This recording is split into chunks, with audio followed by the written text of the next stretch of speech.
Naam, karibuni tena katika kipindi cha Bible Study, kipindi kinachojia kwa Isana Makanisa Moja, makao makuu hapa Dallas, Texas. Kanisa lipo wewe kimtandao.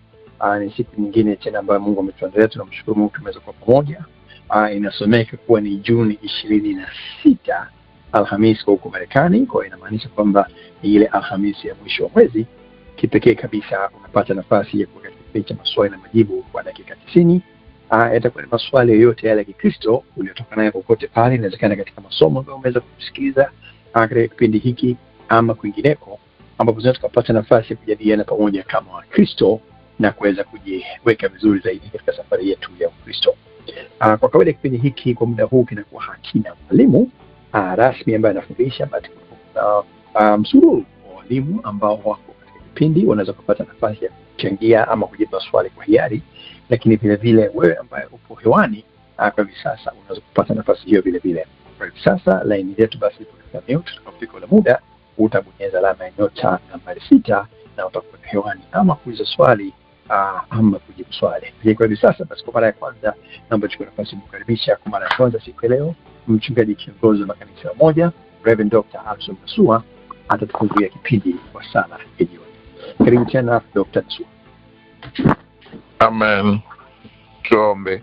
Baba na Mungu wa utukufu, katika jina la Yesu, hii ni ile siku ambayo huwa tunaisubiri kwa hamu na kwa shauku kubwa, siku ambayo kila mmoja anajifunza kutoka kwa mwenzake. Na sasa Baba, tunapokwenda kuanza kipindi hiki maalum ambacho kiko mara moja kwa mwezi, tunakwenda kukianza katika jina lako Mungu Baba, na jina lako Mungu Mwana, na jina lako Mungu Roho Mtakatifu, Mungu mmoja. Amen. Amen, amen, amen. Asante sana mchungaji kiongozi wa Makanisa Moja, Dr. Abson Nasua, kutufungulia kipindi kwa sala ya jioni. Na kwa sababu basi mko mengi kati mchungaji anafungua kipindi, niwakaribisha katika kipindi cha Bible Study, kipindi kinachojia kwa Isana Makanisa Moja, makao makuu hapa Dallas, Texas. Kanisa lipo wewe kimtandao. Kalenda yako itakwambia kwamba leo ni tarehe 26 kama uko Marekani, June, aliyoko nyumbani staff ni 27 alfajiri. Kipekee kabisa ni wiki 26 kati ya 57 za mwaka huu, 52 za mwaka huu, siku ya 177. Utaona kwamba tayari tumeshamega nusu nzima ya mwaka huu. Ni kitu cha baraka sana, na kwa kweli tunamshukuru Mungu kuweza kwa pamoja katika hicho. Naam, kwa kawaida basi Alhamisi ya mwisho watu tunaitumia kwa kipindi cha maswali na majibu kuanzia mwanzo mpaka mwisho kwa dakika 90. Swali lolote lile na Kikristo ambalo inawezekana tutumie Biblia yetu kupata mwongozo, ama tukatumia hekima zetu za dini, tunajua dini yetu ya Kristo, kuweza kujaribu kuchangia, kuwekana sawa, kufundishana, kuelimishana katika yale ambayo ni Kristo kibiblia zaidi. Basi tunafungua kipindi cha rasmi baada ya kupata sana hiyo, na tumaini kwamba umeweza kuwa shemasi kuwakaribisha wengine kwa kuforward ile invite kuweza kuja moja kwa moja katika kipindi. Na tuko hewani, karibuni. Ruhusa kuwa kwanza, lakini cha kwanza unabonyeza kwanza alama ya nyota nambari 6, yani *6, tuko hewani. Na kama sisikiki vizuri, basi naomba mtu yote tafadhali nishtue ili niweze kujiweka vizuri hapa studio. Haya, karibuni. Amen. Bwana Yesu asifiwe. Amen, amen, amen. Swali la kwanza kutoka Florida. Karibu dada Mwalimu Sofia. Amen, amen. Mungu akubariki sana sana mtumishi wa Mungu kaka Jeli na timu yako yote kabisa Bible Study. Kweli mnafanya kazi nzuri sana. Mimi nilikuwa nina swali, nadhani pia lina kipengele B, lakini na swali moja kina kipengele A na B. Kama kitajibiwa B, basi kitanisaidia kumaliza swali la A la B. Swali langu ni kwamba hivi kuna tofauti ya uokovu na kujazwa Roho Mtakatifu? Ni vitu viwili tofauti, kuokoka na kujazwa Roho Mtakatifu. Nilikuwa naomba nijue hilo kwa kweli. Amen. Amen. Asante kabisa katika swali zuri kabisa hilo, na nilipenda kwa sababu liko very direct. Muuliza swali atakufahamu kama kuna tofauti kati ya wokovu na kujazwa Roho Mtakatifu. Amen. Tumeanza vizuri kabisa. Mtu yote karibu kulichangia hilo, utabonyeza alama ya nyota nambari 6, utakuwa hewani jina la kwanza, na pale ulipo nitakupa dakika 3. Karibu. Bwana asifiwe. Amen, amen, amen. Karibu, nafikiri ni Mwalimu Glory huyu. Ndio. Amen. Swali ni zuri sana kwa Wakristo wengi ambao limekuwa ikiwa ni shida kubwa kwamba wengi hawajui tofauti kati ya wokovu na kujazwa Roho Mtakatifu. Biblia imesema kabisa kwa kinywa kwamba kwa kinywa mtu ukiri atakupata wokovu na uamini hata kupata haki. Unapokiri unapokea wokovu. Kuna wale watu ambao baada ya kukiri wokovu tu na kutubu dhambi zao, kwa wakati huo huo anapata Roho Mtakatifu anaingia ndani yao. Lakini kuna watu wanaokoka, Roho Mtakatifu wanajazwa baadaye.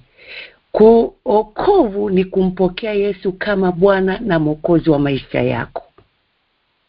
Na ukishampokea Yesu Kristo na kufundishwa juu ya kukulia maisha ya wokovu, kuna watu wanajazwa Roho Mtakatifu. Sasa kuna vitu viwili hapa kulingana na madhehebu tofauti tofauti.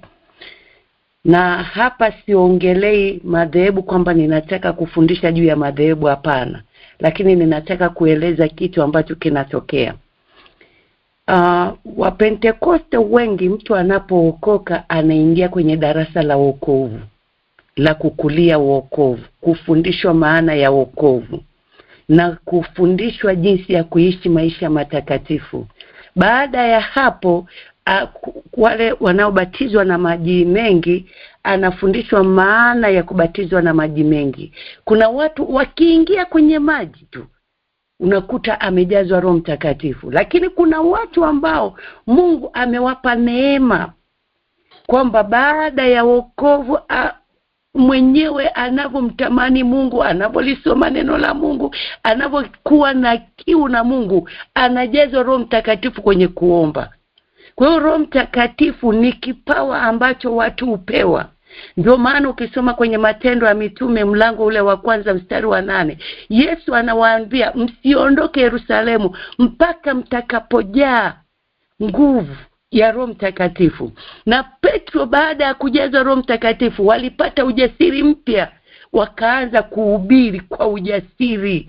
Maana ni nguvu ambayo mtu hupewa na Mungu, ni kipawa ambacho mtu waachiwa na Mungu, ni nguvu ya Roho Mtakatifu inajaa ndani yake. Nafikiri nimejibu kwa sehemu. Kama sijajibu, naomba wengine wataendelea. Asante. Sasa kutuanzia vizuri kabisa jibu hilo, naomba nibaki na mwalimu kidogo tu for sekunde chache ambao ametoka kujibu swali hili. Nimekuelewa vizuri ukasema kwamba inaweza katokea both ways, kwa maana kwamba kuna ambaye anapata kwanza wokovu then Roho Mtakatifu anatokea, lakini kuna ambaye anapata Roho Mtakatifu then baadaye wokovu unakuja. Itakuwa nimekusoma sawa hapo kwamba kuna watu wanatokea either hivyo ama sivyo?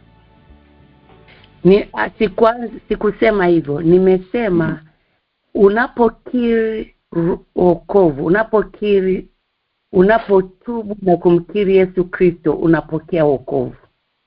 After ya kupokea wokovu unajazwa Roho Mtakatifu.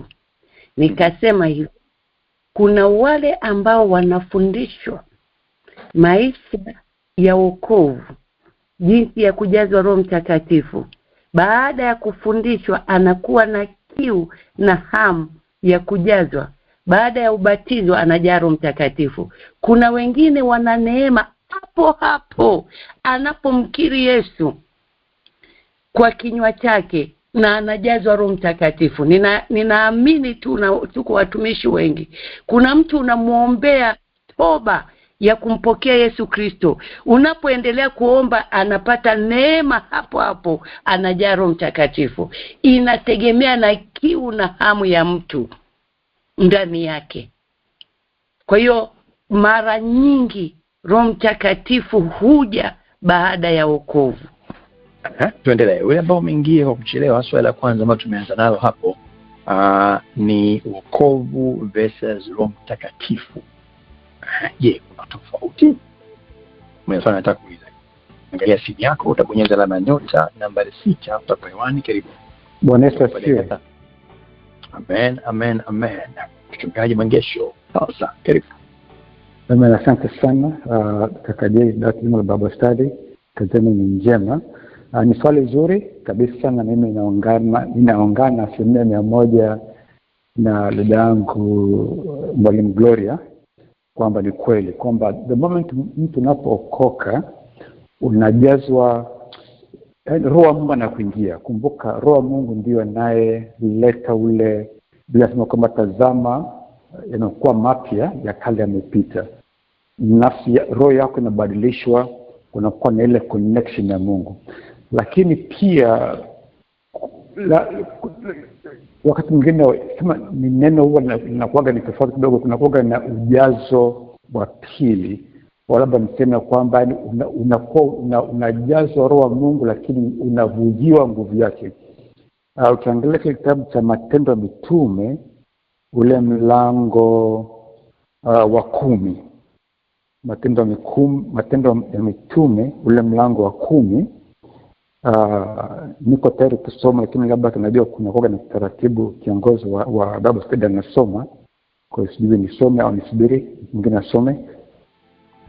Naona kama my brother yeye tayari, kwa sababu ya muda inaendelea. Mathayo 10. Ndio tunaanza mstari wa 44. Hii pia ni habari ambayo Pastor Lilian pia alisoma alipokuwa anatufundisha wiki iliyopita. Lakini ukiangalia pale Matendo 10:44 anasema wakati Petro alipokuwa bado anasema maneno hayo. Maneno gani alikuwa anawaambia? Habari za Yesu, maneno ya wokovu. Roho Mtakatifu aliwashukia wote walikuwa wanasikiliza ujumbe huo. Wale Wayahudi waumini waliokuja pamoja na Petro kutoka Yopa walishangaa kuona kuwa Mungu aliwamiminia kipawa cha Roho Mtakatifu watu wa mataifa mengine pia. Unaona? Ukiangalia ile 77, maana waliwasikia wakiongea kwa lugha mbalimbali wakimtukuza Mungu. Lakini pale anasema kwamba walishangaa kuona kwamba Mungu aliwamiminia kipawa. Bidii nitaka tuone hapo kipawa. Kwa hiyo kuna ile na mgusia pale Daglori napokwenda kumalizia kwamba aliwaambia Yesu ndio kwamba na Roho Mtakatifu ataajilia, mtapokea nguvu atakapokuja yenu. Kwa hiyo mtu anapokoka anapokea Roho wa Mungu ambaye anambadilisha, lakini pia kuna ujazo wa pili ambapo kuna kwa sasa ni kama ile nguvu za yule Roho Mtakatifu ambaye iko ndani mwako zinakuwa activated, unapokea ile ujazo wa pili. Amen. Amen. Sana mwalimu kwa mchungaji Mangesho kwa kuingia katika jibu hilo. Wachangiaji wawili wamesimama pamoja kwamba kuna tofauti kati ya wokovu na Roho Mtakatifu. Je, katika line hapa kuna ambaye anasema kwamba actually ni kitu kimoja? Hebu tukusikilize. Kwa hilo mwanzo amesema kwamba wokovu tofauti na Roho Mtakatifu. Kinatokea hiki then kinafuata hiki. Kuna ambaye anasema kwamba ni kitu hicho hicho.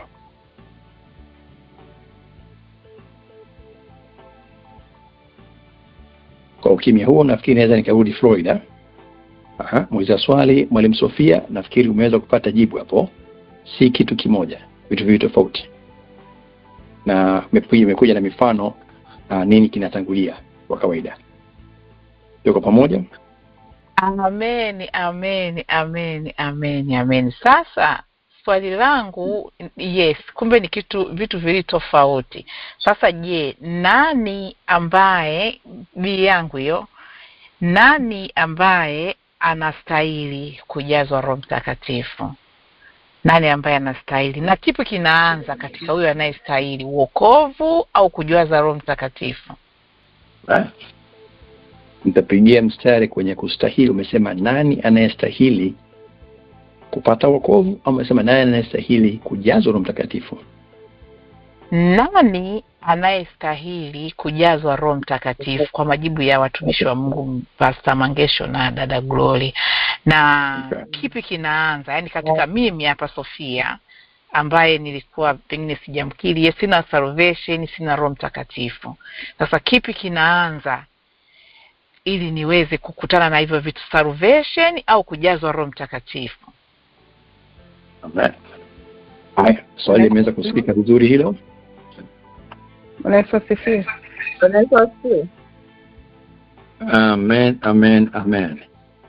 Nimeanza kwanza kumsikia kwanza mtumishi wa Mungu Mama Maro, and then tarudi hapa nilipo. Mama Maro, karibu. Bwana Yesu asifiwe. Amen, amen. Karibu. Nashukuru sana kwa waliotangulia pia kujibu maswali unaenda, na mimi naungana nao hivyo hivyo. Lakini kabla sijaenda kwenye hili swala bila Sofia, labda niongezee kitu fulani ambacho kinaweza msaidia pia kidogo. Kwenye kitabu cha Maandiko Isaya 55 kama kila aonaye kiu na aje majini anywe.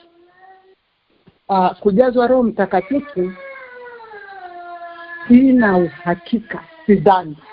Nadhani ni kuokoka, neema ya wokovu unavyopokea, alafu ukamkiri Yesu Kristo kuwa Bwana na Mwokozi wako, ndani yako unampokea Yesu na yeye anakaa ndani yako. Kinacho kama alivyosema mtumishi Glory kwamba inategemea, kuna wanaopata neema pale pale wanajazwa wakati unaokoka, kuna mwingine anaweza akajazwa kwa kusikia wengine wakiomba akapata impact. Inategemea na ile kiu ulionayo ndani. Kama ndani yako unayo kiu, asema kila unayo kiu na aje majini anywe.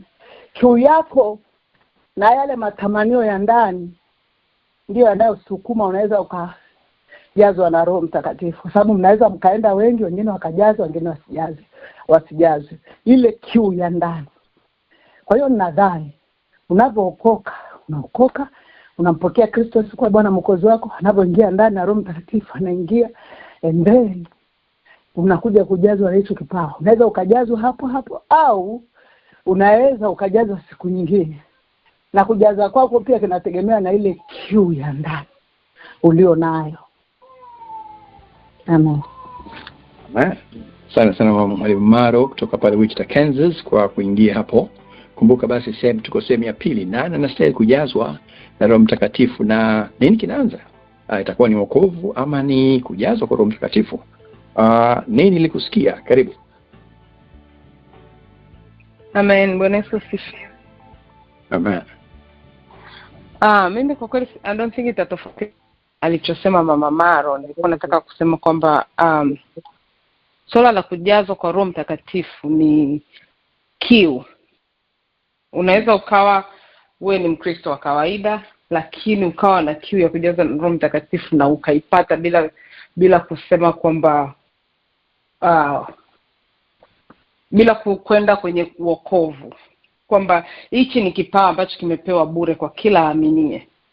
Na kama umeshamkiri Yesu Bwana Mwokozi wako, sio lazima uwe Pentekoste au uwe unaenda kwenye makanisa ya Pentekoste au umesimama mbele ukakiri na nani, but kama tayari wewe unamkiri Yesu kama Bwana na Mwokozi wako, whether ni Mkristo Mluteri, Mkatoliki, access ya Roho Mtakatifu ni kiu yako. Kama mnasoma vitabu, kuna sehemu nyingi wachungaji au watumishi wameshaongea kuhusu access ya Roho Mtakatifu, access ya malaika ambaye kila mtu amekuwa assigned. Haji, nobody will show up kama you won't ask for them. So hichi kitu ni kiu yako. Do you wanna see? Kama una kiu, njoo unywe maji. Kama una kiu, soma Biblia. Kama una kiu, omba. Receive. Kwa hiyo ndo kama hata nafikiri kuna another time kwa tunafundishwa kwenye Bible study. So kila mtu anaweza kunena kwa lugha. So kila mtu amepewa hicho kipawa. Na unakitaka, ni kiu yako. Na kiko accessible kwa everybody. Lakini kuna watu ambao hawajapewa hicho kipawa. Lakini access ya Roho Mtakatifu ni kwa everybody anayemwamini. Na kama huo mfano pia wa kwanza nafikiri ni dada Shaw aliyesema earlier kwamba No, ni Mangesho alisema kwamba Roho Mtakatifu aliwashukia kila mtu, hata mataifa tofauti ambao hata walikuwa hawamjui Mungu. Kwa hiyo ni access ya kila aminie. Au kila mtu aliyoko hapa na access na Roho Mtakatifu, ni kiu yako. So I don't think lazima uwe umeokoka au lazima ume na nini, kwamba kama unahitaji hiyo ipo na uombe na utapewa. Amen. Muuliza swali ametumia neno kustahili. Bwana asifiwe. Hapo hata mimi nimechanganyikiwa. Naomba naomba nimalizie subiri kidogo mama. Kuna mwingine yuko azungumza, nitakuja kwako. Narudi ni kwa nini? Muuliza swali tumia neno kustahili. Unatembea huko kwamba kuna mtu anastahili ambaye hastahili? I don't think kuna mtu ambaye hastahili. Okay. Sasa narudi kwako Wichita mama. Karibu. Yaani nilikuwa nasema wakati alichokuwa anatoa mfano Mangesho pale kama sikosei, wale Petro alivyoambiwa waende kwa Kornelio, nadhani kuna hicho kitu alichokuwa amepungukiwa. Akiwa anaenda pale, cheki yale maandiko vizuri. Wakajikusanya na watu wa jirani. Wakawa wanasikiliza wote. Na wote wakapata impact. Kwa nini? Mungu alikuwa anajua kwamba Kornelio kuna kitu ambacho amepungukiwa. Pamoja na kwamba alifanya vitu ambavyo vilimgusa Mungu, vikaweka alama juu, lakini alipungukiwa na kitu kimoja hicho. Alikuwa hajapata neema ya wokovu. Alipopata neema ya wokovu kajazwa na wale waliokuwa pamoja naye. Kwa hiyo Petro ina maana alikuwa hamhubiri yeye tu. Hata wale waliokuja majirani pale wakapata ujazo wa Roho Mtakatifu, wakanena kwa lugha mpya. Unaona? Yaani hapa unaposema kwamba ni watu hichi kipawa na ni zawadi tunayopewa, ni kila mtu unatakiwa uwe nayo, na haiko kwa watu fulani na watu fulani, no. Kwa sababu sikia nikwambie Mami Sofia, bila Roho Mtakatifu unavokuwa unanena kwa lugha, sometimes unaweza kuwa na issue yako ambayo saa nyingine unaangalia sema Mungu niombeje. Roho ndani ndiye anayekuombea kama Mungu apendavyo. Hata hunaye sasa, kwa sababu sometimes kuna wakati kuna issues zinakuja, maneno ya kawaida unashindwa, lakini Roho kwa sababu anajua liloko moyoni mwa Baba, ananena according sawa na kile ambacho Mungu anataka. Na ni muhimu kila mtu ajazwe, na ni makusudi ya Mungu, si kila mtu, sio tu baadhi. No. Kiu yako na jinsi ambavyo unatamani kujazwa na Roho Mtakatifu. Hasa bila Roho Mtakatifu ninaona kama hata kuomba utafika mahali unachoka. Sasa unaweza ukachoka, ukaomba tu kidogo ukachoka ukalala, lakini yeye hutusaidia, inavyosema kwenye Rumi 8:26 kwamba anatusaidia. Sasa hicho ni muhimu kuwa nacho sana. Yaani na hata kama yani ni lazima yani kuwa nacho, mimi nadhani ningewaambia kila mtu aliyempokea Kristo Yesu hakikishe kwamba naye Roho Mtakatifu na ananena kwa lugha. Na ni lugha ambayo kama umekaa ndani kwa unaomba kwa ndani, hata shetani haijui. Yaani unachoongea na Mungu hakijui. Hapo ndiko alikogonga mwamba. Kwa hiyo ni muhimu sana. Mungu aliona kwamba Kornelio kuna kitu kimepungua, ndio maana akamwagiza Petro aende. Ni muhimu sana kila mtu awe nacho. Bwana Yesu asifiwe. Bwana Yesu asifiwe. Nitakuja kwako New Jersey, lakini nafasi yangu naomba nitumie ili tubaki katika mdahalo. Majibu yote ni mazuri kabisa so far.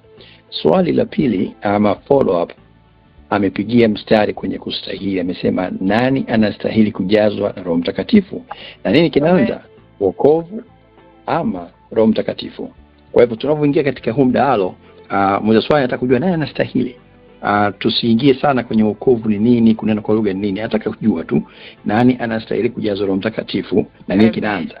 Amen. Sasa tunaenda New Jersey. Karibu Mwalimu Olivia, and then nimekuwa na mtumishi wa Mungu Pastor Lily. You be next. Jersey, karibu. Nani anastahili? Mimi nitasimama na Matendo ya Mitume 2:38 ambapo anasema Petro akawaambia, tubuni mbatizwe kila mmoja kwa jina lake Yesu Kristo, ambayo mpate ondoleo la dhambi zenu, Kwa hiyo hapa tayari inaniambia kwamba wokovu ndio unaoanza. Tubuni mkabatizwe kila mmoja kwa jina lake Yesu Kristo mpate ondoleo la dhambi. Alafu baada ya hapo ndio panaposema nanyi mtapokea kipawa cha Roho Mtakatifu. Kwa hiyo mimi nasema huyu aliyetubu ndio anayestahili kupokea kipawa cha Roho Mtakatifu kulingana na haya maandiko ambayo mimi nimeyasoma hapa. Inaanza kutubu ndio inapata Roho Mtakatifu. Amen. Sana katika hilo. Na kibia moja kwa moja mpaka Houston. Karibu Pastor Lilian. Amina, Bwana Yesu asifiwe. Amen. Katika kitabu cha Marko sura ya 16 mstari wa 17 neno linasema, na ishara hizi zitafuatana na hao waaminio.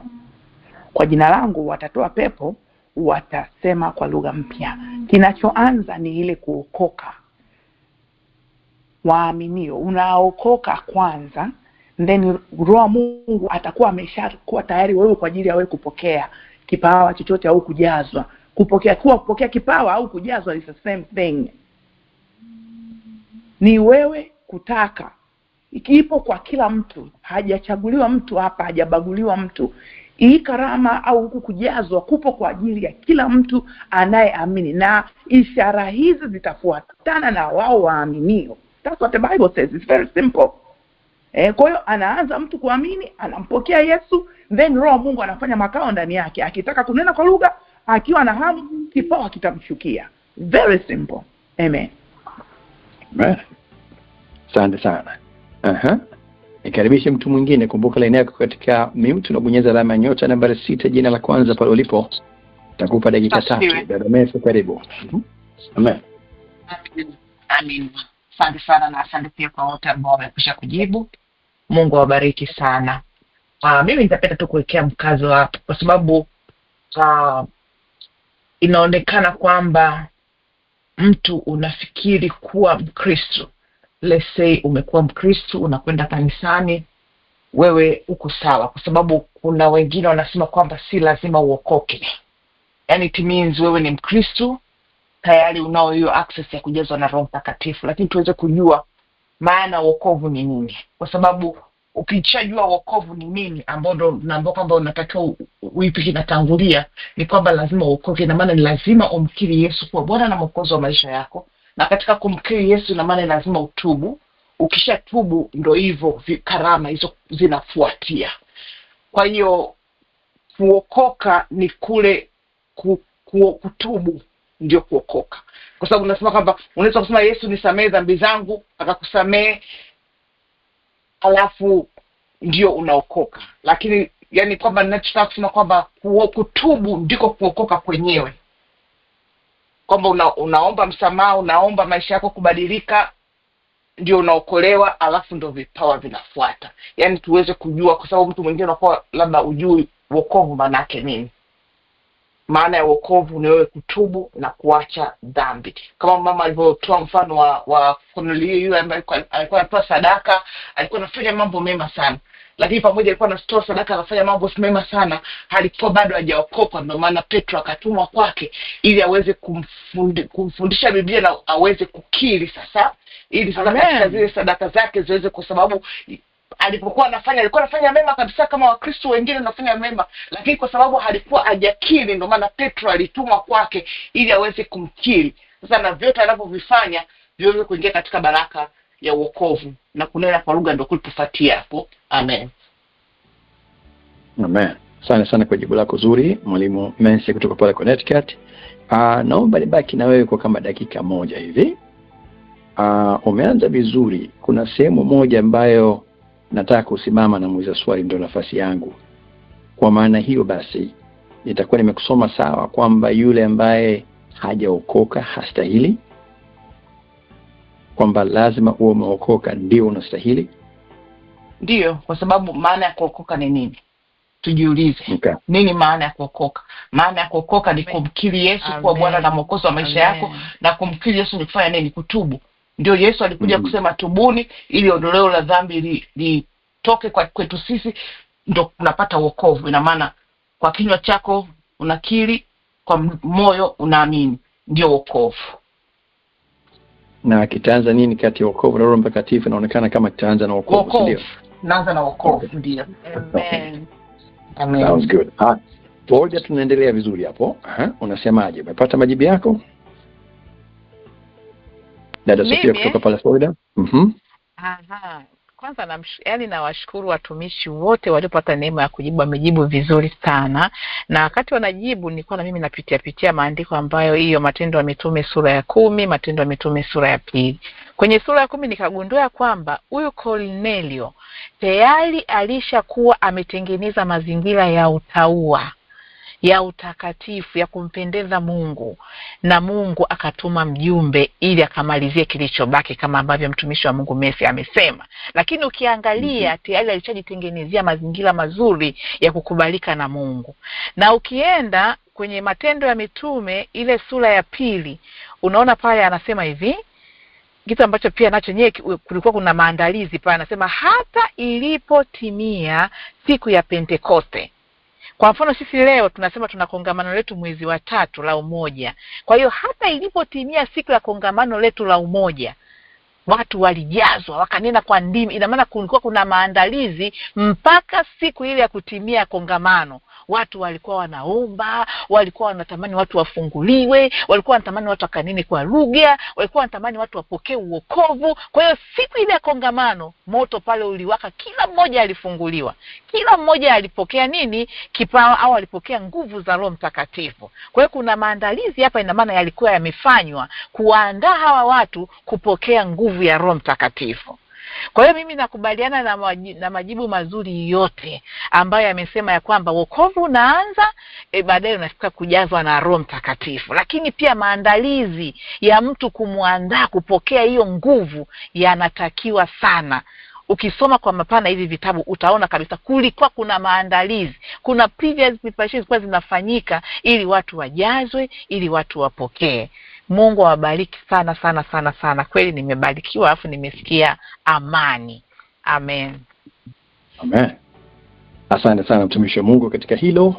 Naam, kipindi Bible Study 90 minutes, maswali na majibu anywhere from the Bible, anywhere katika vipindi umetoka navyo. Swali lote ambalo tunatumia Biblia kufundisha ama kuweza kuelekezana.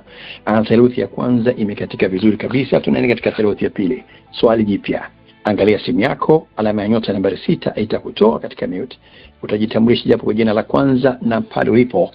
Utakuwa hewani kuuliza swali lako kwa dakika kama 3 ama pungufu. Karibu.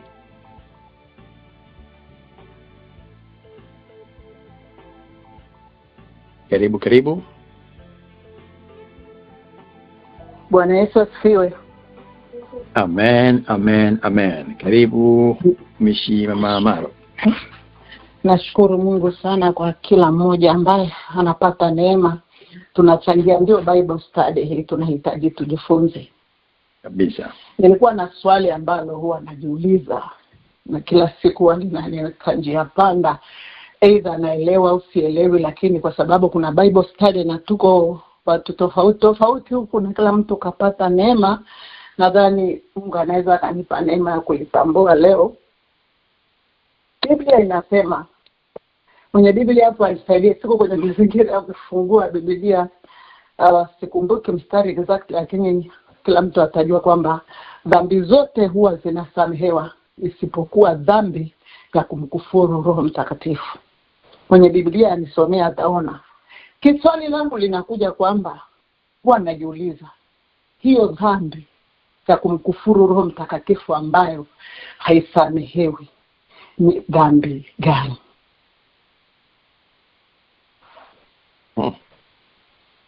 Amen. Dhambi zote zinasamehewa isipokuwa ya kumkufuru Roho Mtakatifu. Hiyo dhambi ya kumkufuru Roho Mtakatifu ni dhambi gani?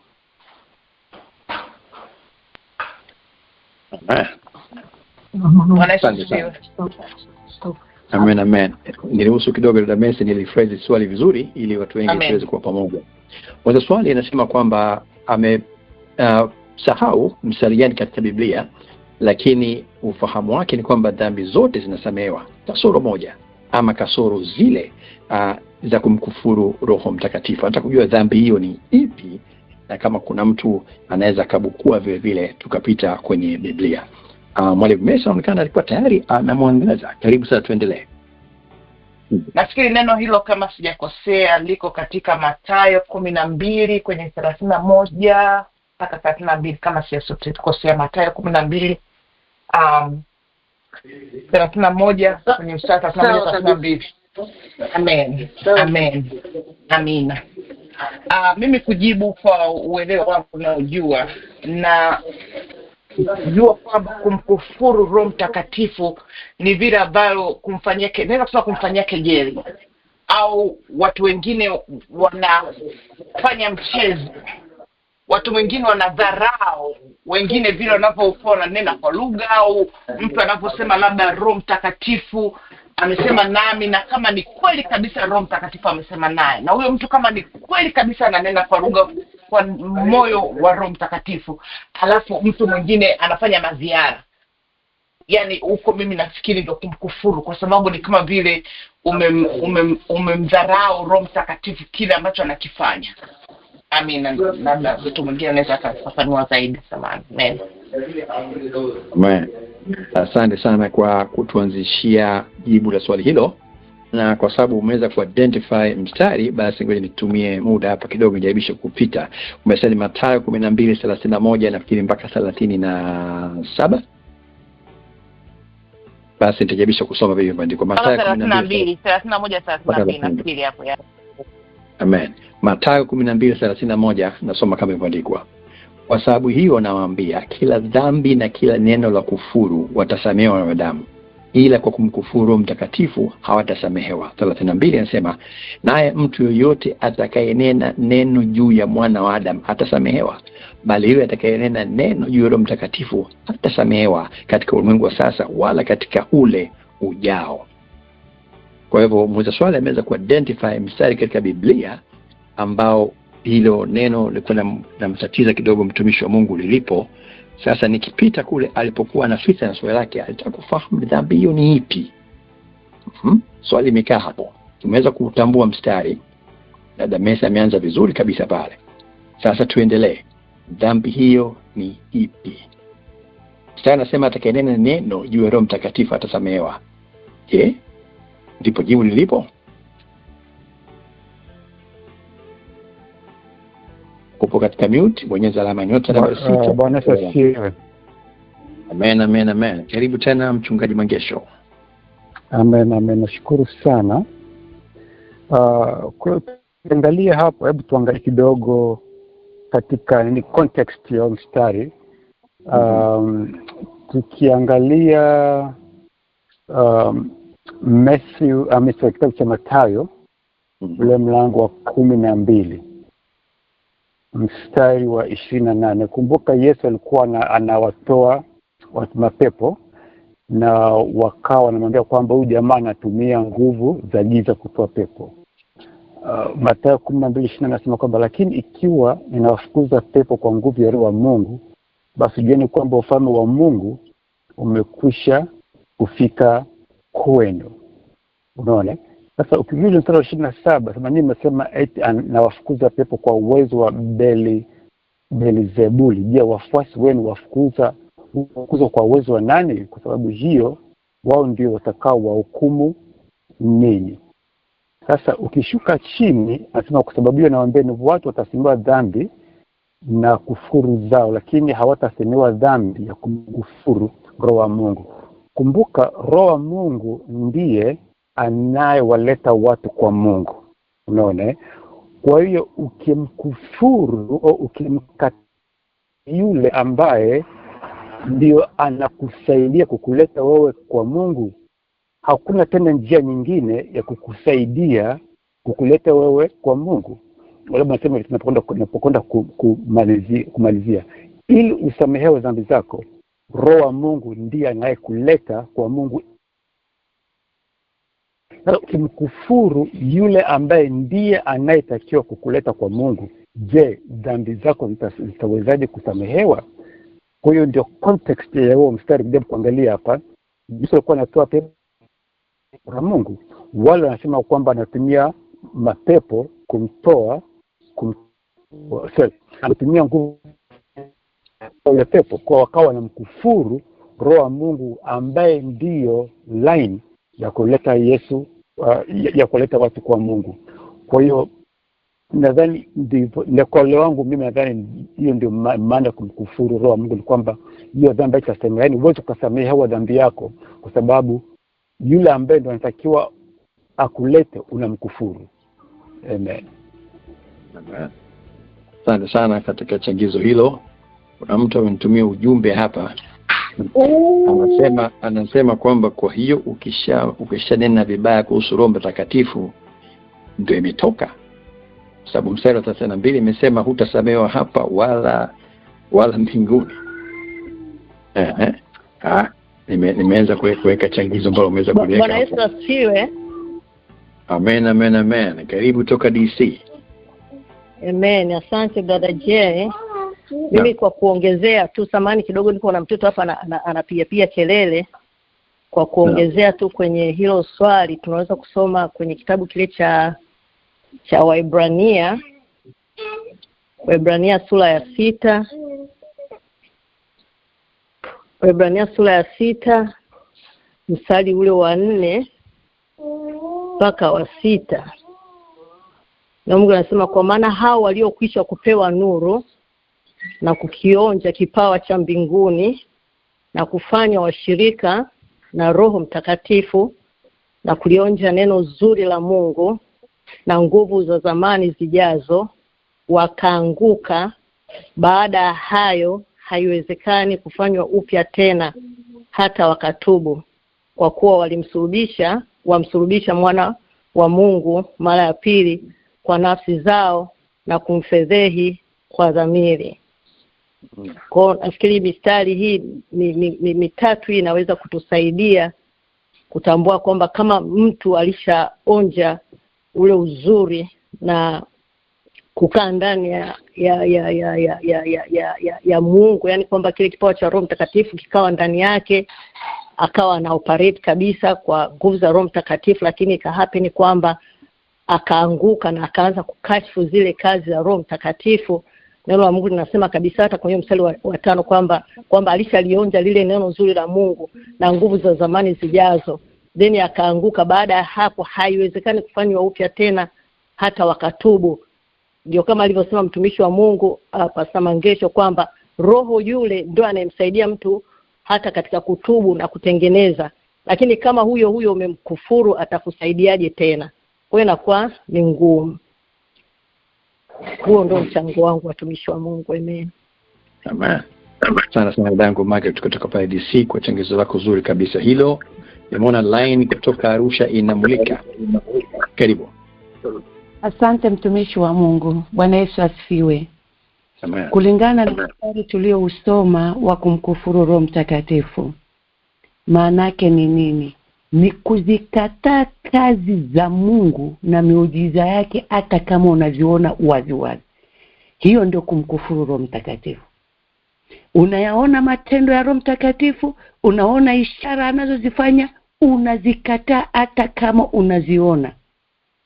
Hiyo ndiyo kumkufuru Roho Mtakatifu. Hiyo unasema, Mungu anasema hautasameheka.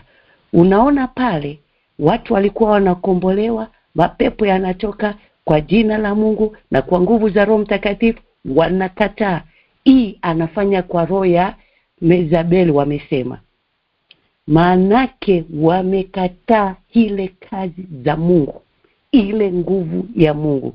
Hiyo ndiyo kumkufuru Roho Mtakatifu. Asanteni. Asante sana. Okay, naona line zimekoma, inanipa nguvu ya kuweza kurudi kumuuliza swali mama yangu Mama Maro.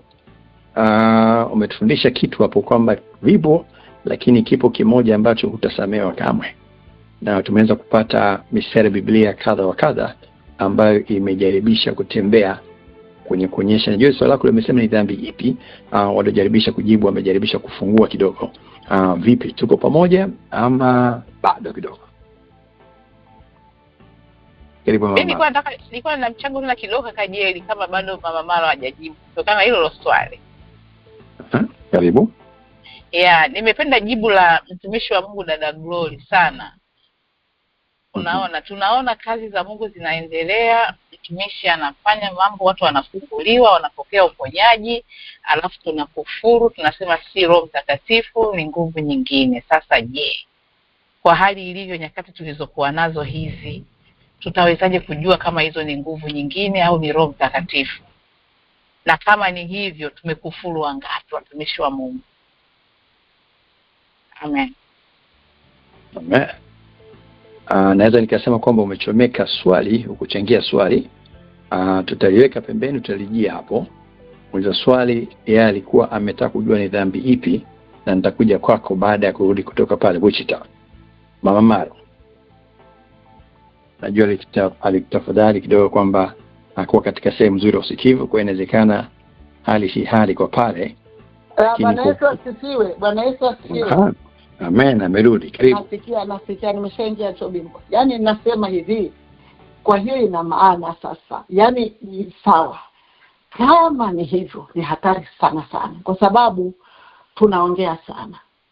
Na hili swali na jinsi tulivyoenda linaweza likazaa hichi kitu ambacho sijui ni message, sijui nani anauliza.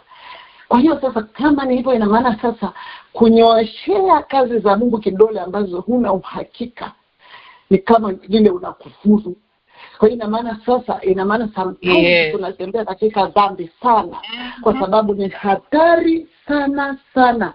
Kwa sababu mtu unaweza kuwa kwamba Roho wa Mungu kabisa ndio yuko pale na matendo anayatenda na kile kitu ambacho anafanya na especially kwa wakati huu sasa hivi tunamwona shetani ni mkubwa hata kuliko Mungu. It's like nasema yani Mungu ana uwezo wa kufanya kila kitu, shetani alikopi kwake. Yaani unaweza kusema kufanya kila kitu. Kama Filipo aliweza akaenda mpaka kwa yule mtu wa Ethiopia, akaongea naye, tena alienda kwa njia za kuruka. Wachawi walianza kuruka wao. Yaani how comes mchawi awe na uwezo? Unafikia kwamba wewe kaenda kununua hichi kitu, kaenda kufanya hivi. No. Yaani mtu ukianza kufika level Roho Mtakatifu anaanza kujidhihirisha. Sasa watu wengi ni wangapi wameogopa sasa kuto kufunua kile ambacho kipawa Mungu alichowapa, kwa kuogopa sana mtatasema hizi nguvu zinatoka wapi. Kwa hiyo tunauana wenyewe, na sio kuuana tu, tunajua sana. Yaani ni Mungu atusaidie kweli katika hii kona, ili tujue kwamba tusimameje, ili tujue kwamba tuendeje, kwamba likiwepo la Mungu utajua, kwa sababu tunasoma neno la Mungu na tunafahamu. Yaani Mungu awabariki sana, na Mungu atusaidie sana. Tusiwe wepesi kusema sana, lakini tuwe wepesi kusikiliza. Sababu unaweza kuwa unatembea lakini tayari uko chini ya laana ambayo haidhamiki. Ni hatari. Amen. Asante sana Mama Maro. Asante sana kwa changizo zuri hilo. Naona umepita kule kwa umepita mtumishi wa Mungu Sofia katika swali lake, lakini nikurudishe katika jibu la swali lako Mama Maro. Ulitaka kujua dhambi hiyo ni ipi ama dhambi hizo ni zipi? Je, katika discussion umeweza kupata jibu lako? Kabisa, kwa sababu nimepata tena mfano walivyochangia Mangesho na Glory. Yaani watu waliokuwa wanafanya pale wakamwambia anafanya kwa Zebuli. Haya mambo yako hata mpaka sasa hivi.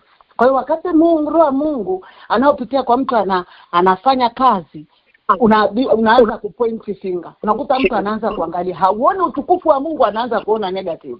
Ni hatari sana. Kwa hiyo kwa kufanya hivyo, ina maana tunatembea na mashida kila kuchapo leo.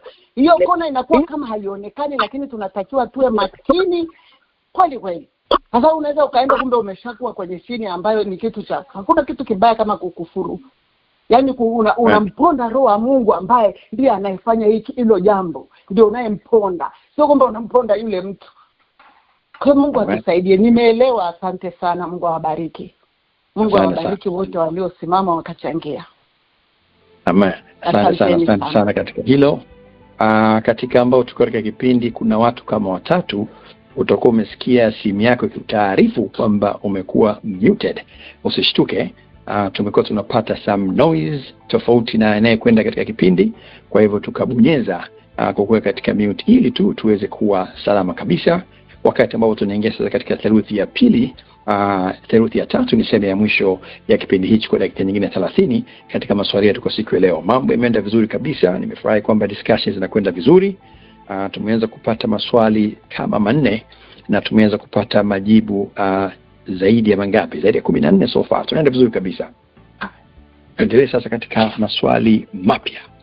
Angalia simu yako, utabonyeza kwanza alama ya nyota namba 6, itakutoa katika mute. Nakumbuka basi baada ya kuzungumza, kumbuka tena kubonyeza alama ya nyota namba 6, itakurudisha katika mute. Tubaki katika usikivu wetu ule mzuri kabisa tuliozoea. Karibu tuendelee. Bwana siwe. Amen, amen, amen. Karibu mtumishi wa Mungu, mchungaji Mangesho. Amen, nashukuru sana kaka Jerry. Mimi nilikuwa na swali kama follow up kwa point ambayo dada Glory ameisema. Kumbuka ambalo alikuwa jibu pia kujibu swali la mama Maro kuhusu dhambi gani kumkufuru roho wa Mungu.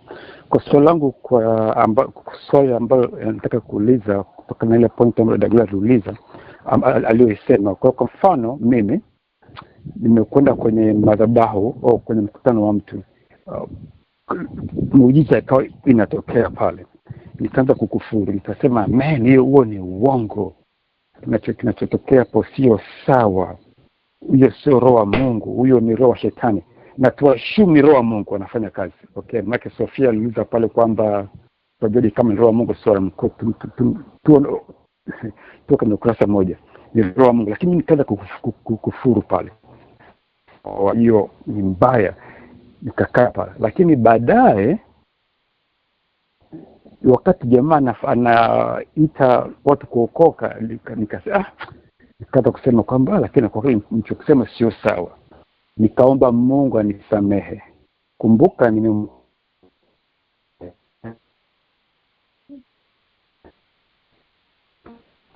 nikasema line yako ilipotea nafikiri katika wakati kama kweli. Nitakwambia tulikofikia. Umequestion shuhuda ambaye anaendelea pale, ukataka kujua je unakufuru ama la. And then mtumishi akaita watu kuja kuokoka. Ukaanza kusema na nafsi yako. Sasa endelea. No, yani nilikufuru kabisa, yani umeeleza vizuri. Yani nilikufuru. Nikasema hapana, huyo sio roho wa Mungu, ni roho wa shetani anafanya hiyo kazi. Lakini baadaye mwishoni, wakati labda mtumishi Mungu anapoitisha watu kuja kuokoka, nikasema nilichokisema sio sawa. Nikaamua kutubu, nikaamua kuokoka. Je, nitasamehewa au sitasamehewa kwa sababu nilimkufuru roho wa Mungu kabla ya hapo? Lakini baadaye nikajirudi. Nikasema samehe kwa kumsema vibaya roho wa Mungu. Naomba kuokoka. Je, nitaokoka? Nitasamehewa au sitasamehewa? Kutokana na ile point ambayo dada Gloria alisema pale mwanzoni. Amen.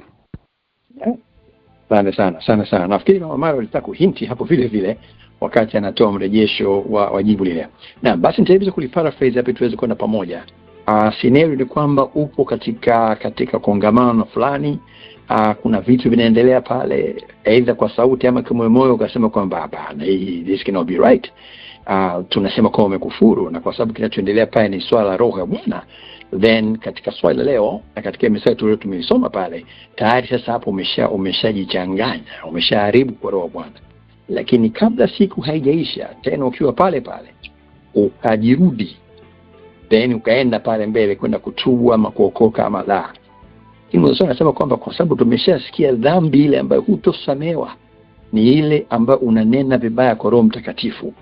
Je, ukaenda ukaomba msamaha siku ile ile ukaungama ama ukasema ukajirudi, je, utasamehewa? Hilo swali lipo hapo. Bwana Yesu asifiwe.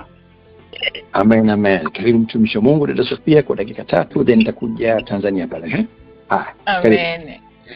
Very complicated question kaka Mangesho, lakini yani ni la ufunuo mkubwa sana.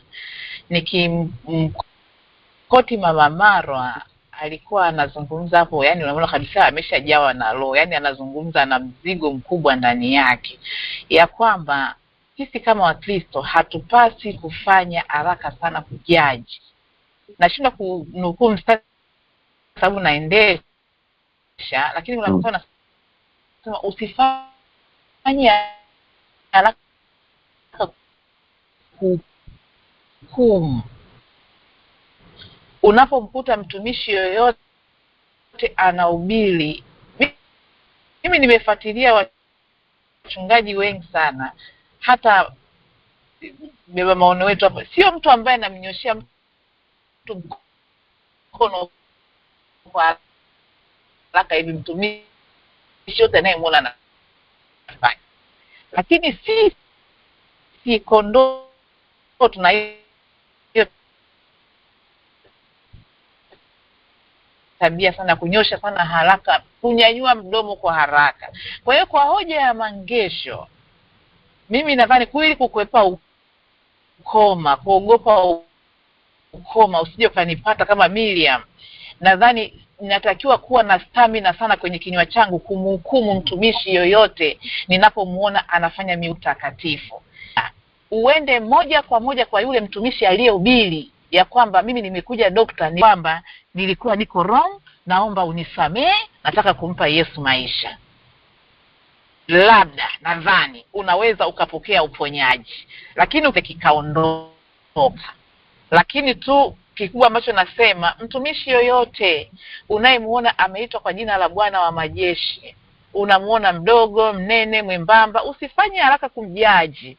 Tulia tu, polepole tu, kaa naye miezi 2, 3, 4, utajua kama ni Mungu au ni Zerubabeli au ni kitu gani. Lakini nowadays kanisa ndo tunaingia kwenye mtikisiko huo mkubwa sana. Kanisa sasa hivi hakuna kitu ambacho tunakifanya kanisa, yani tunaona kabisa shetani ndo ana nguvu kuliko Mungu. Ndio maana unakuta sasa hata tupo makanisani, neno likisomwa tunalichukulia lightly tu. Ishara zikifanyika tunazichukulia wepesi kwa sababu tayari tumempa nguvu kubwa sana shetani.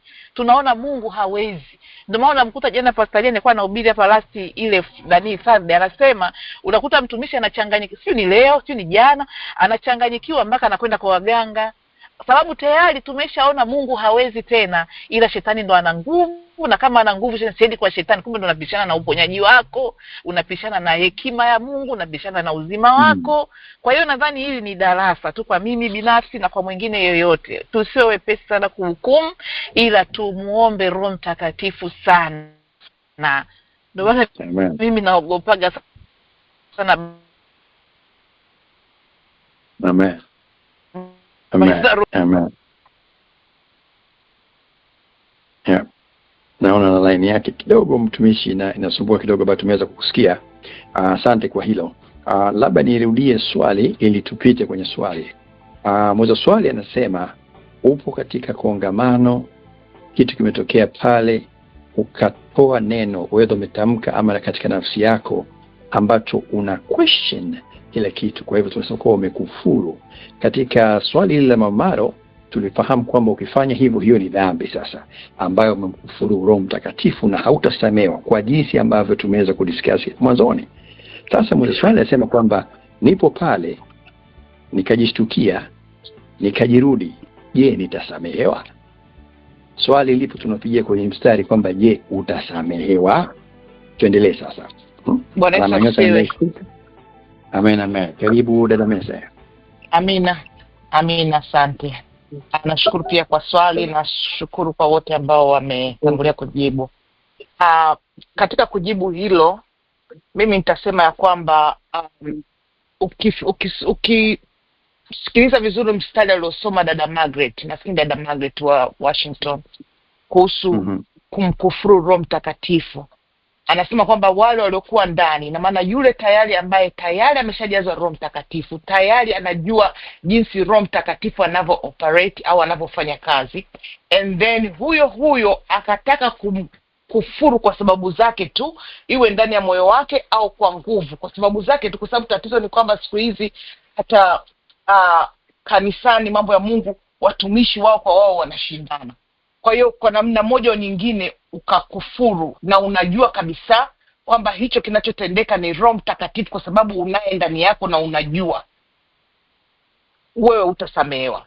Kwa yule ambaye wanasema kwamba tunaangamia kwa kukosa maarifa, yule ambaye halikuwa hajui na ana Roho Mtakatifu ndani yake na hajui, kwa mtazamo wake yeye tu katika kutazama kasa huyu fake, huyu hamna kitu huyu, and then wakati mahubiri yanaendelea akafunuliwa ndani yake. Kumbuka maneno ya Mungu anasema, so ninyi mliojichagua ni mimi niliochagua. Mungu akamchagua, and then mwisho wa kongamano akapita mbele kwenda kuokoka, kwa sababu tayari Mungu ameshamchagua, na kwa sababu alifanya hivyo kwa kuwa maarifa ya kuwepo ndani yake, huyo mimi naamini atasamehewa, kwa sababu kile kitendo cha yeye kuweza kwenda pale mbele, ina maana Mungu amemchagua kwenda pale mbele ili aweze akafanya hivyo. Kwa hiyo mimi naweza nikajibu hivyo, amen, kwamba kwa yule anayejua kabisa Roho Mtakatifu ndani yake na anamjua Roho Mtakatifu akafanya hivyo, huyu hatasamehewa. Lakini kwa yule ambaye alikuwa hajui akafanya tu kwa sababu tu anaona hii hivi, huyu anaweza akasamehewa, amen. Haleluya. Wewe ambaye unajua kujileta husamehewi, yule ambaye hajui atasamehewa. Nasema anachotaka kusema. Amen. Karibu Mama Maro. Swali langu hapa naongezea swali langu, anataka kujua swali anataka kujua, je, utasamehewa? Swali liko hapa, tuendelee. Kama unajua kwamba hichi kitu ni hivi, lakini ukaamua kufanya kama alivyosema huyu aliyemaliza nani kujibu hapa, kunakuwa kugumu kwa sababu moja. Tukiangalia tuangalie tu mfano wa Sauli aitwaye Paulo, akiwa anampiga mawe, anainjinia kumpiga mawe Stefano anaona mbingu zinamfungukia, kwa sababu neno la Mungu sema akijaa Roho Mtakatifu mbingu zikamfungukia. Kama huyu Sauli alikuwa bado hajakutana na Mungu, alikuwa bado hajapata neema. Kwa hiyo alikuwa, hata ukiangalia kwenye maandiko yake na Filipi wapi alivyosema kipindi nikiwa na upumbavu, alikuwa haelewi. Lakini baada ya kuja kuelewa akafanya kitu kama hicho, hilo ni swala lingine. Sababu Mungu wale ambao hawaelewi, yani anasamehe sababu ulikuwa hujui. Lakini fikiri unajua, lakini ukaamua kufanya kwa makusudi. Nitoe mfano mmoja ambao nilikuwa nao mimi. Kuna siku moja tulienda ibadani pale kibanda cha mkaa, wanaokaa Kimara wanapafahamu. Nikawa nimeenda na binti mmoja ambaye alikuwa ameumwa, alikuwa na kidonda karibu miaka 10. Kaenda kwa waganga wote, kaenda kila mahali hakupata tiba. Akaenda kwa mtumishi mmoja, sipendi kumtaja jina sana. Alipoenda pale kile kidonda kikapona. Siku hiyo nikampigia simu, kaambia nisindikize, ninaenda kusimama ibadani, twende ukanipe kampani kidogo. Tukaenda. Tulipoenda pale, yule mchungaji wa ile kanisa akaanza kumsema yule ambako ndiko alipata uponyaji. Hebu piga picha namna hiyo. Akaanza kumsema. Yaani yeye alishaenda huko amepokea uponyaji na alipona. Miaka 10 alikuwa hajapona. Akakutana na mchungaji anamponda yule ambaye ndiko alikoenda akapatia uponyaji. Jinsi tunavyojicontradict. Anyway, nilichokuwa nataka kusema kwamba kama unajua ukafanya ni kosa kubwa. Sidhani lakini kama hujui unasamehewa, kwa sababu kabla hatujamjua Kristo, hatujapata kuelewa, tuna mambo mengi tuliofanya, mambo mengi tuliosema na kwa kufuru wa lokole. Ni lokole linaichukia, hebu yasikilize. Of course mtu anasema, lakini ukishaanza kujua sasa, ukapata neema, ukageuka, alafu sasa unapinga tena kile ambacho yeye inakuwa haifai kabisa. Sidhani kama sijui. Kutokana na maandiko yanaposema kunakuwa kugumu kidogo. Bwana asifiwe. Amen. Sana. Dr. Nasua, karibu. Amen. Nadhani kwa jinsi ambavyo amejibu hilo swali, amejibu inavyopaswa kabisa, na ndivyo Biblia inamaanisha.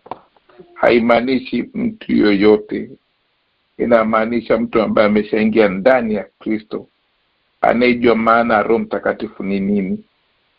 Huyo mtu ndio akimkufuru, hadhi yake au dhambi yake haisamewi. Lakini sio mtu ambaye hajui karama za Roho Mtakatifu, hajui habari ya Roho Mtakatifu, yeye anaweza akasema chochote, na bado Mungu anaendelea kumtafuta huyo mtu.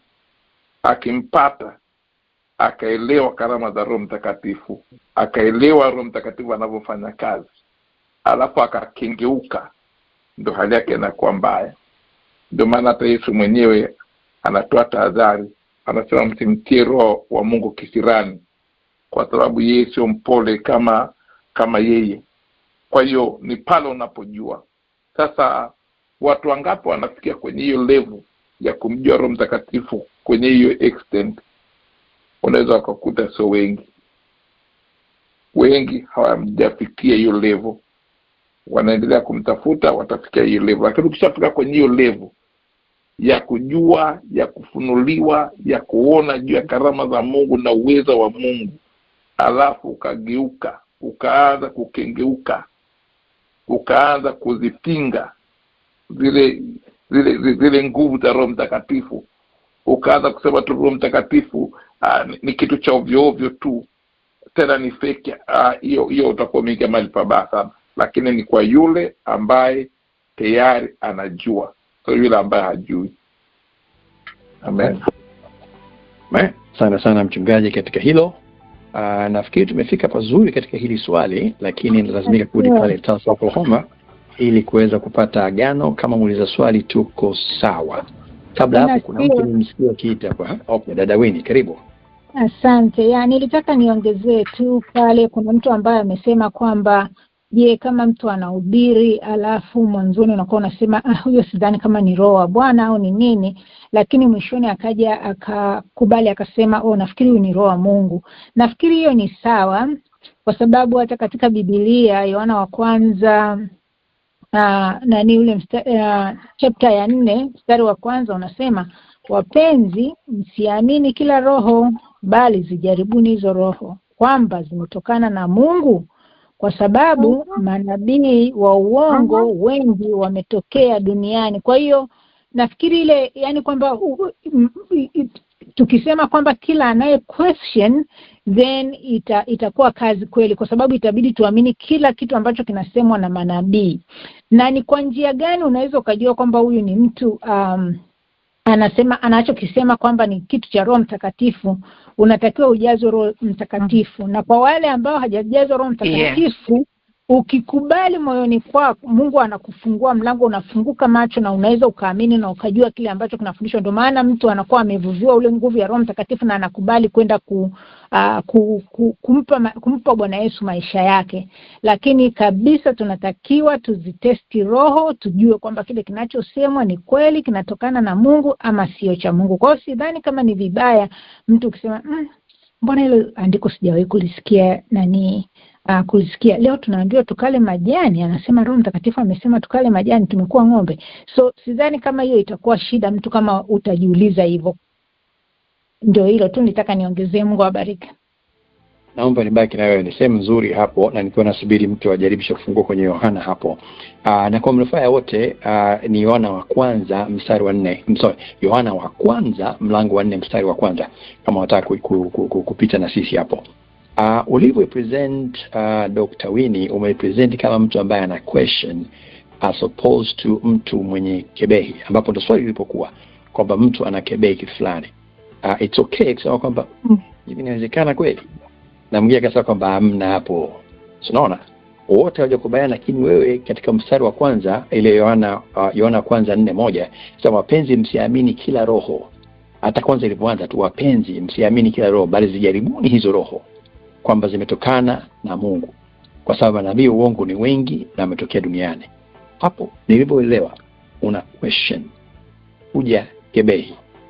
Je, kwa upande wako unaviona ni kitu hicho kwamba ukiquestion ukikebehi vyote ni sawa? Hapana, nafikiri hapa iko zaidi kwenye kuquestion. Okay. Kukebei ni ile kusema huyu ananena kwa lugha, huyu sidhani hata kama ni Roho Mtakatifu. Nafikiri anajifanya tu ili aonekane huyo sio Roho Mtakatifu. Anasema ameponywa au amefanya nini, kwamba tunakuwa tunadharau au tunakebei. Lakini hapa ni kujiquestion, kwamba ni kweli anavyosema sio kukufuru. Na nilikuwa nafikiri maana hiyo, kwa sababu muuliza swali alikuwa amepita kwenye kukufuru. Swali lake lilikuwa limekaa huko kwamba amekufuru then akajirudi. But umetoa pointi nzuri, nashukuru. Amen. Sasa nirudi Tulsa, Oklahoma. Mtumishi wa Mungu Mchungaji Mangesho, tuko pamoja? Jibu limesema Yes, kwamba kama umekufuru na ulikuwa ni mtu ambaye unajua neno, wewe ndio imetoka hiyo. Okay, sasa mimi nilikuwa na mtazamo tofauti kidogo katika hilo, na nitaeleza kwa fupi tu. Unajua, inabidi pia tuangalie kidogo kwa mapana kumkufuru roho wa Mungu. Chukua kwa mfano mtu ambaye umekwenda kuiba, umeokoka na unasikia kwenda kuiba, na roho wa Mungu anakuambia kwamba usiende kuiba, hivyo usiende kuzini, ufanye vile, bado ukaenda kuiba, bado ukafanya, huko tu ni kumkufuru roho wa Mungu.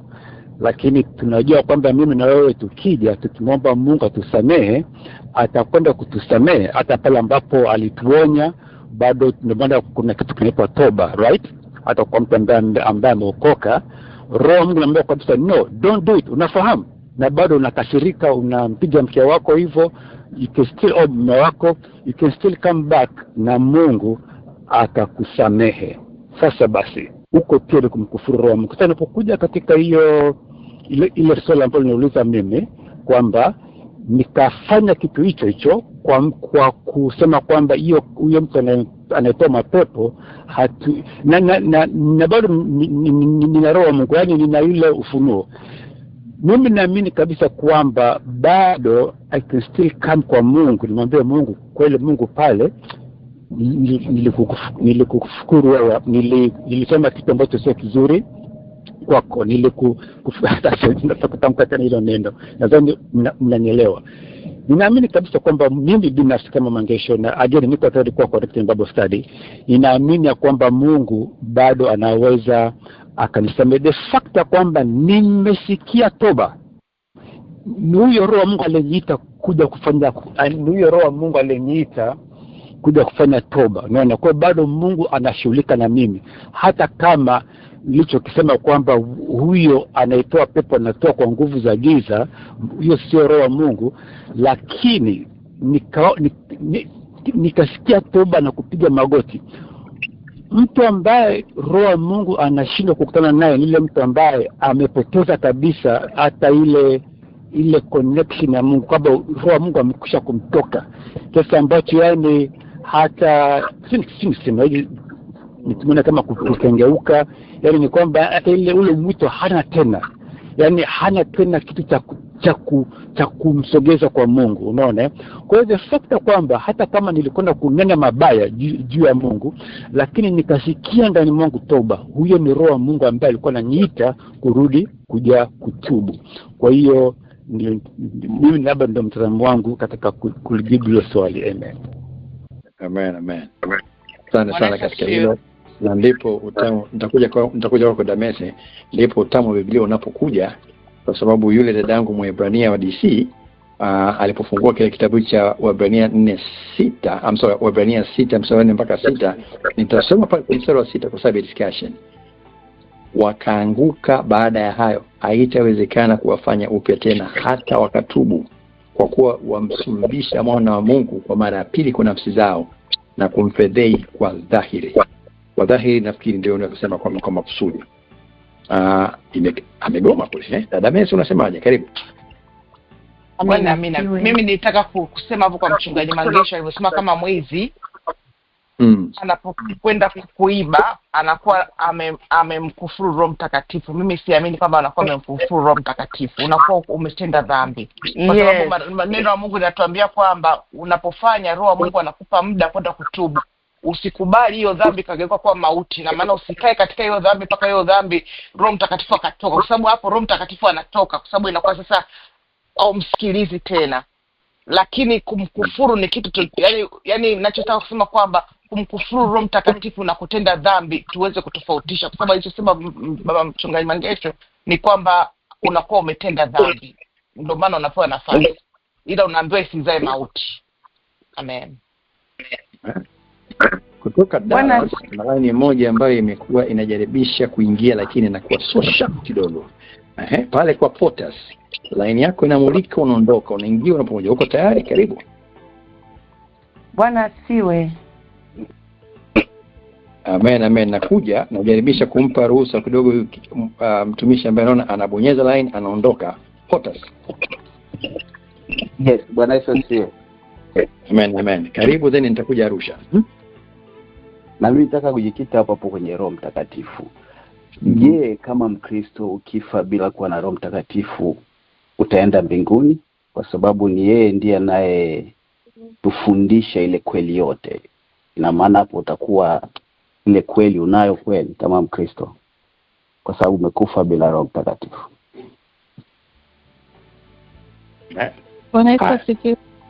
Amen. Tutakuja hapo. Ngoja nianze kwanza Arusha, then nitakuja Kansas City. Karibu Mwalimu Glory, and then nitakuja kwa Vicky. Asante sana kaka Jerry. Nashukuru kwa siku ya leo ambayo ni siku ya neema sana kwetu na ya baraka. Naomba niongee mambo mawili niende kwenye jibu. Natamani kwa sababu kaka Jerry huwa unaona mtu ambaye anataka kuingia, watu uangalie mtu, umuite mtu ili tuwe na utaratibu. Maana tunaposema Bwana asifiwe, wengine tumekuwa muted muda mrefu, wengine wanabaki, ili tuwe na nidhamu. Asa hilo naomba niachie hapo. Naomba niongee mambo mawili. Kuna jibu ambalo amelitoa baba mchungaji Dr. Nasua. Naomba tusimame kwenye hilo jibu, kwamba kumkufuru Roho Mtakatifu ni kuzikataa nguvu za Mungu na matendo ya Mungu tukiwa tunayaona wazi. Na jambo lingine, kukataa kusamehewa.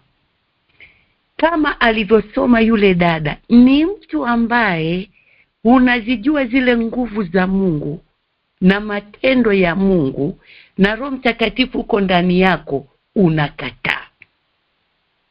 Hiyo ndio unakataa kusamehewa. Lakini kuna wale watu wanaangamia kwa kukosa maarifa. Hawamjui Mungu, hawajamfahamu Mungu, hawajua ukweli wa Mungu. Anaona kila anachokiona yeye ni kukataa.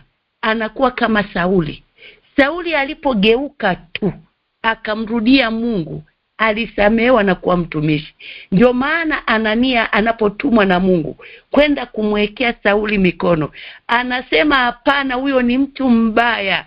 Hata hapa alikuwa anakuja kuwaangamiza watu wa Mungu. Mungu anamwambia neno ile, hiki ni chombo kiteule changu. Hiyo ndio kumkufuru Roho Mtakatifu. Kitu ambacho ninatamani kusema hapa, kuna dhambi tunazifanya kama tumeokoka, watu wengi sana.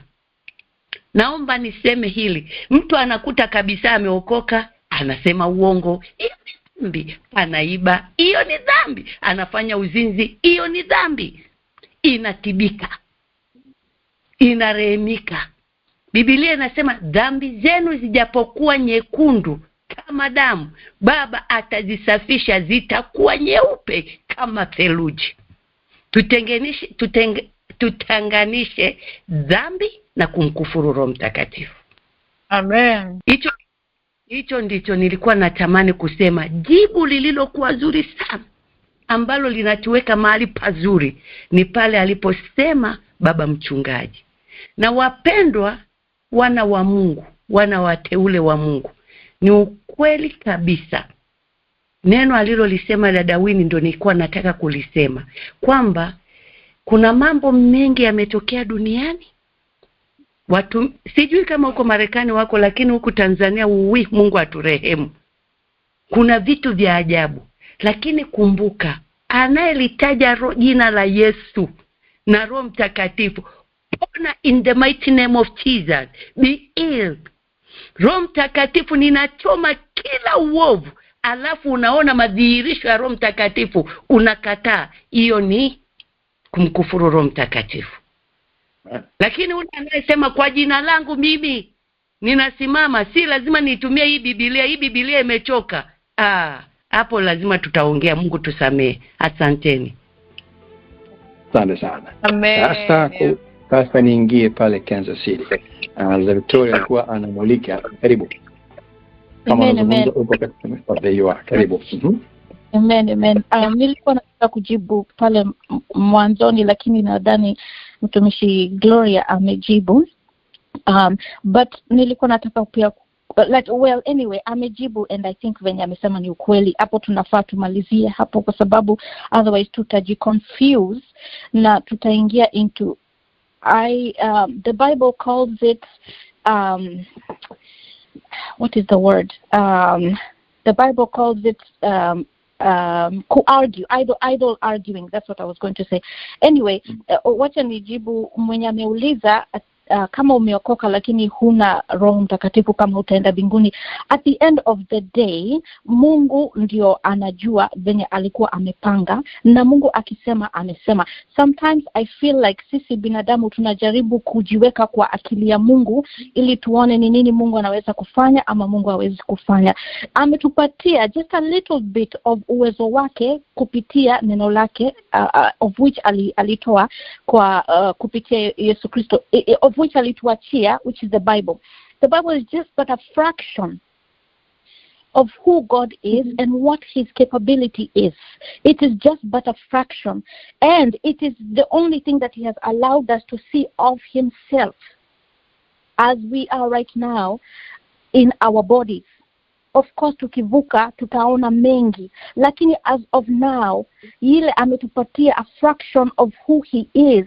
It is through his word, and so everything has to go through the word to be tested of its trueness. It has to go through the word to be tested of its trueness. That is how utajua yule wa Mungu, yule sio wa Mungu. It has to be through the word of God. And also venye ameuliza kama tunaweza, kama mtu anaweza kuenda kwa Mungu kama hana Roho Mtakatifu. John 3:3 gives us the criteria of entering heaven, and it is to confess him and to believe in your heart. That is the criteria ya kuingia mbinguni. Hapo pengine ni yeye mwenyewe anajua, and I'm pretty sure kuna wengine wanaweza wakaongezea other scriptures, maybe wako na maoni tofauti, but John 3:3 says, confess with your mouth, believe with your heart, you will see heaven. That is the criteria ya kufika mbinguni. The rest, they have what the scripture says, na kuna mwenye ameongea hapa aka quote, my people perish because of a lack of knowledge. Kama kuna mtu ambaye ameokoka na bado hatembei kupitia Roho Mtakatifu, ako kwenye hiyo criteria that yeye ni mtu wa Mungu, kwa sababu Mungu anasema watu wangu, my people perish because of a lack of knowledge. However, criteria ya kuingia mbinguni is John 3:3. So that's what I wanted to say. On the other end, kusema kweli nilikuwa pia nina agree na Mangesho, but I don't want to end up because Tumishi Gloria amemalizia. But I also feel like tunasahau that conviction is coming from the Holy Spirit. Roho Mtakatifu ndio anatupatia hiyo conviction, sio wewe unajiletea. So kama kuna mtu ambaye amefika mahali hata amesimama na akasema hapa hakuna Mungu, and then anakuwa convicted, who is convicting him? Is it not the same Holy Spirit that convicts all? So if Roho Mtakatifu anaweza kuconvict na huyo mtu ageuke, then of course they will be forgiven, because to be forgiven you have to do the accepting or the asking of forgiveness wewe. So if someone chooses, there is no way utasema hawezi akasameheka, kwa sababu Roho Mtakatifu ndio anakuletea conviction, wewe ndio unakubali ama wewe ndio unauliza usamehewe. I'm not trying to confuse anyone. I agree with what Dr. Nasua alikuwa anasema, and I agree with Gloria, and I agree with Mangesho, although tumeambiwa hapo kuna sin alafu kuna kufuru. But I also want to remind everyone, it is the Holy Spirit that has the power to convict. You cannot convict yourself. In fact, you will be condemning yourself like Judas. Judas alikuwa na condemnation, that's why akajiua. Peter alikuwa na conviction, that's why akaomba msamaha. Paul, formerly called Saul, alikuwa na conviction, that's why akaomba msamaha. You see the evidence of the Holy Spirit, because the outcome is usually a plea for forgiveness. You will know yule ambaye anapitiwa na Roho Mtakatifu, because the evidence will be ataomba msamaha, atakuwa na conviction that amekosea na ataomba msamaha. Amen, amen. I hope sija confuse watu. I just wanted, nilikuwa nataka kuongezea my 2 cents. Amen, amen. Nimebarikiwa sana sana, by the way. Amen. Amen. Sana sana Victoria kutoka pale Kansas City. Alikuwa ameshaingia katika swali letu la mwisho la siku ya leo, na ni refresh watu hapa. Swali kuna nasema, je, kama ni Mkristo akafa kabla ya kumpokea Roho Mtakatifu ataenda mbinguni? Ndio swali hapo, na katika kile kitabu alichokuwa amekifungua anakikoti kitabu cha John ama Yohana amesema pale 3:3. Tuwe tunakifahamu, lakini labda nisome kwa manufaa ya wengi. Yesu akajibu akamwambia, amen amen nakuambia, mtu asipozaliwa kwa mara ya pili hawezi kuona ufalme wa mbingu. Hapo ufalme wa Mungu, hapo ndipo ambapo mstari alikuwa ameusoma hapo. Na geni swali tunatembea kwa hivi sasa katika rekezi chache zilizobakia ni, je, kama Mkristo akifa kabla kumpokea Roho Mtakatifu naenda mbinguni? Angalia simu yako, alama ya nyota nambari 6. Natamani useme atakwenda ama haendi. Tetea. Karibu. Bwana Yesu asifiwe. Amen, amen. Karibu dada yangu Anna Jacob. Amen, amen. Mimi kwa maoni yangu kufuatana na Yohana 3:6. Ndio unaweza kanisomea mtumishi, sina nani hapa. Yep, naweza nikaisoma Yohana 3:6. Nasoma kama kilivyoandikwa. Kilichozoea kwa mwili ni mwili na kilichozoea kwa roho ni roho. Amen. Yeah, kwa hiyo Roho Mtakatifu ni nafsi ya tatu ya Mungu, ni nafsi ya tatu ya Mungu. Kwa hiyo mtu hataweza kuingia mbinguni bila kuzaliwa na Roho Mtakatifu, kwa sababu kilichozaliwa na roho ni roho na kilichozaliwa na mwili ni mwili. Unaweza ukawa ni Mkristo lakini hujaokoka, kwa hiyo hautaenda mbinguni, hujajazwa na Roho Mtakatifu, hujaokoka. Wewe ni Mkristo, unaenda kanisani lakini bado unatenda dhambi. Amen. Jibu langu ni fupi hivyo. Amen. Amen. Asante sana. Yupo mwenye mtazamo tofauti. Dadangu Ana kutoka pale Jezi anasema bwana, imeandikwa hapo, wewe ni Mkristo lakini kama hili haijatokea haufiki kule. Kuna mtu mwenyezo tofauti. Na kama dakika 2 hivi naweza nikathubutu kukaribisha mtu mmoja. Asifiwe. Amen, amen. Karibu dadangu Dawini kwa dakika 2 zilizobakia kwa siku ya leo. Mimi nafikiri tunakwenda mbinguni kwa kumkiri kwa kinywa kwamba tumempokea Bwana Yesu. Na unapokiri unajazwa nguvu za Roho Mtakatifu.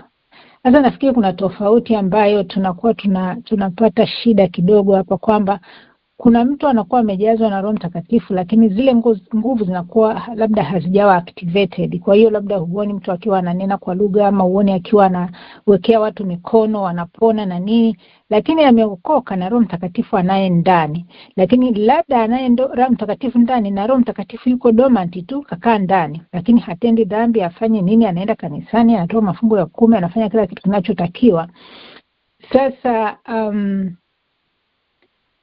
yani sijui inakuwa ni ngumu ni nini, kwa sababu tunapookoka, tunapomkiri Bwana Yesu kwa vinywa vyetu, tunapata nguvu za Roho Mtakatifu.